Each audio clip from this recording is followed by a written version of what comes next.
All right, welcome back to the next edition of Tribe Pride. I'm here with head coach Roone Gable. This time we're outside. Outside in our beautiful new facilities. Absolutely. You can get a shot of what we got behind us here, the new turf, with some cool technology that you've told me about. The beads on the top supposed to be. We went with something that's new. It is got the rubber layers, but on top it's a green bead that's supposed to prevent about 15 to 20 degrees cooler than normal traditional artificial turfs that go with straight black rubber. Yeah. So honestly, I think I feel it. I on my feet every day, I feel like it is at 15 degrees cooler. And our kids say they feel the difference as well. Yeah, because I'm going to be honest with you, I've been on some fields where you can just feel your feet burning. Yes, you know, it's absolutely. So hot. So absolutely. That's cool technology. And then to go along with the new stadium, obviously a new track that will feature, a new stadium seats. The entire bleacher setup is brand new. We'll show you some images of that in a little bit. Also new uprights. Yes. They look beautiful. Got the little streamer for the wind. I tell you what, we also got some new yard markers in today that Sweet. Nobody's seen but me. And they're red, and on each side of them they have our logo. And it just, man, just little stuff our administration is making sure that we're going top notch. So it's good stuff. Awesome. A little bit later on, we'll do a deep dive in all the different new things we got here at the Buddy Wendell Field, Little Bighorn Stadium.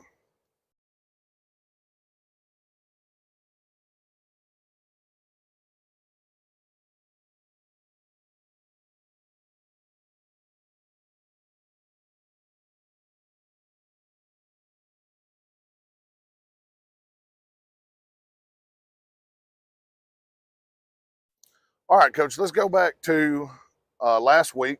Played a scrimmage game at Ridgeland.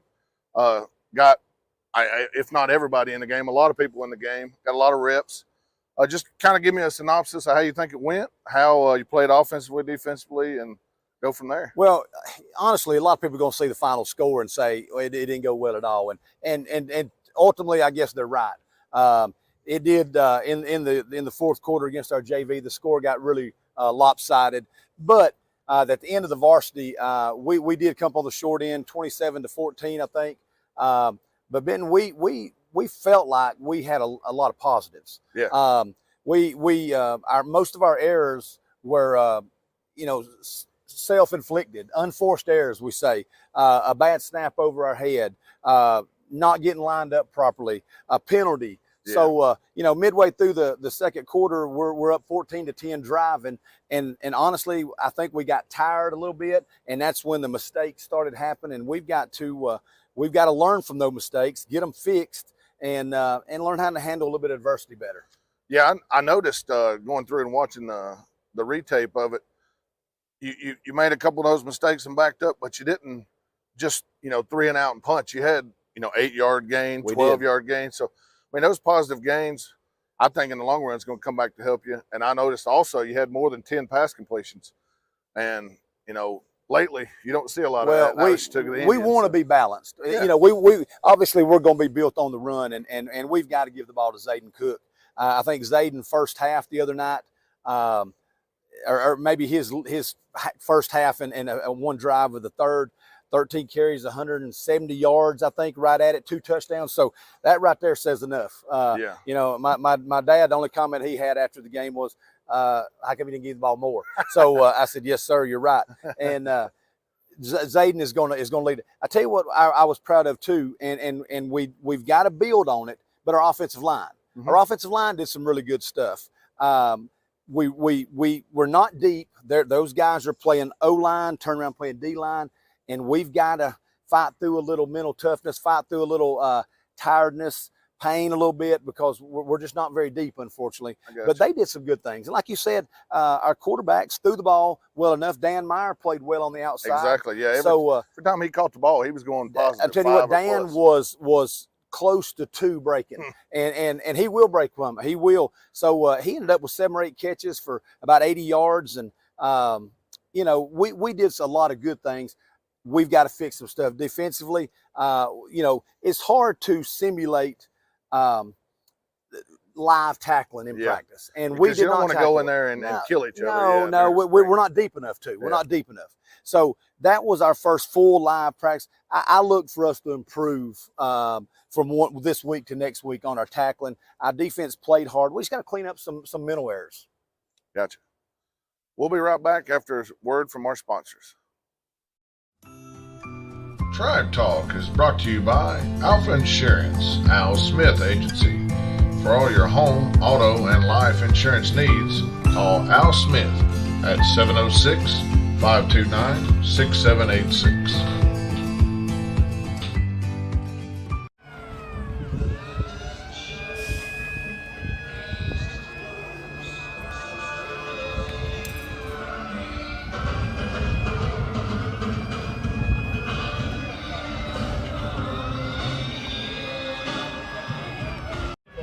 Number 52, Bubba Bass, and number 57, Corey Shaver.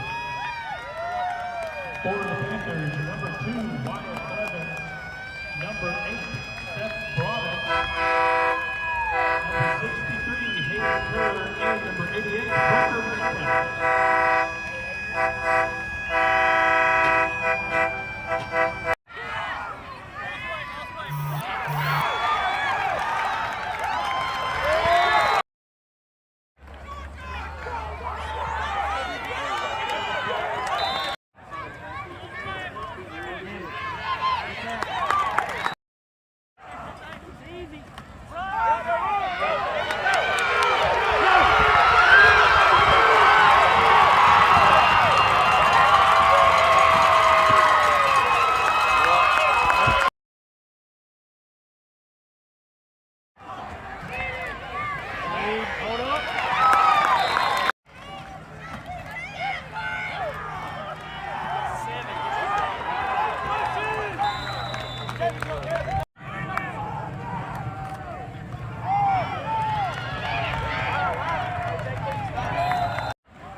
Good blitz.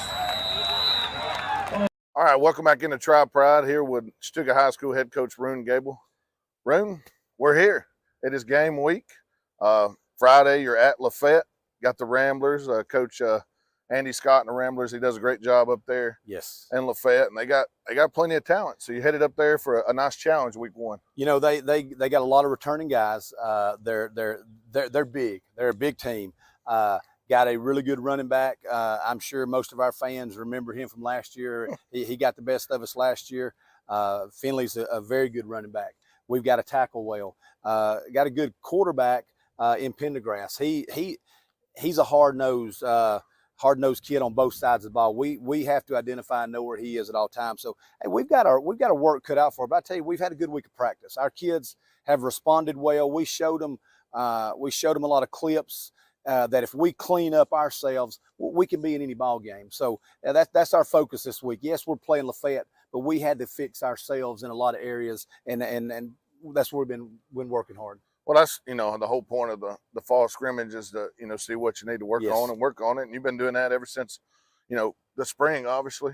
But and you can see the progress. I can see the progress. I was out here with you in the spring, plenty of progress, Yes. and I know there'll be more to come. But so we're headed up. It's a 7:30 kick. Yes, sir. Correct. And I'm pretty sure you can buy the tickets on GoFan or at the Yes. gate at Lafayette. Yes, but correct. And I encourage everybody to come out and make that short drive up to Lafayette. They're going to be excited too. They're opening up their new stadium. They also got new turf, got a new track. They're naming the stadium after Coach Jeff Suttle. Had the opportunity to coach with him for a few years at Lafayette. You won't meet a finer man. And Gotcha. so they're going to be excited. We're going to be excited. So I'm looking for a good match. The two questions I have for Lafayette is do they drive the car on the turf? And they better slow him down because he's going to I tell you spin the what, wheels. I know Clint Harrison has drove the Rambler car for years, and Clint don't let a lot of people touch it. So that's a good question. I'm anxious to see if they laid him on the turf too. So Yeah. All righty. So one guy we talked about earlier that kind of stood out is number 50, and you said his name was Luke Reese. Luke Reese, and he's a sophomore. Right? Sophomore. Luke's a sophomore. Luke was one of those guys last year as a freshman that played, and as the more the year went on, the more he played, and Luke's only going to get better and better. 6'3", about 270 pounds, has gotten unbelievably stronger from when we got here in January till now. So he's just one of those guys that come to work every day, keeps his mouth shut, and just goes about his business. And he is a good team player. Yeah, it's nice to have someone that size out anchoring. Oh, absolutely, sure. Absolutely.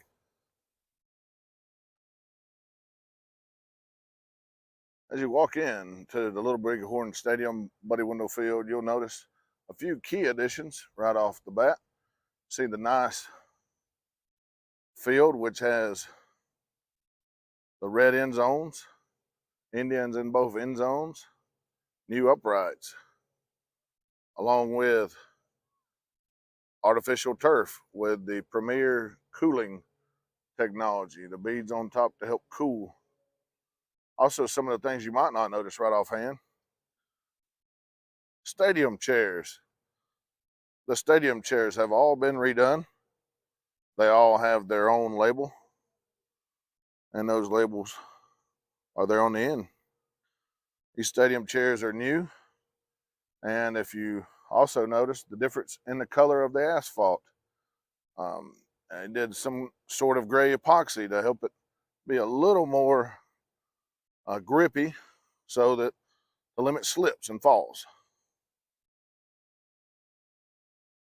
As you travel on into the new and improved reserve section, you'll see on the top row brand new seating. These will be on all the rows inside the reserve seating, and I'm sure there may not be, but I'm sure there may be some seats available.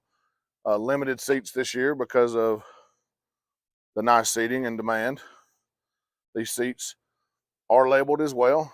They have a seat back, which you can see, a nice bottom, soft close with a nice looking Chattooga logo on the back of them.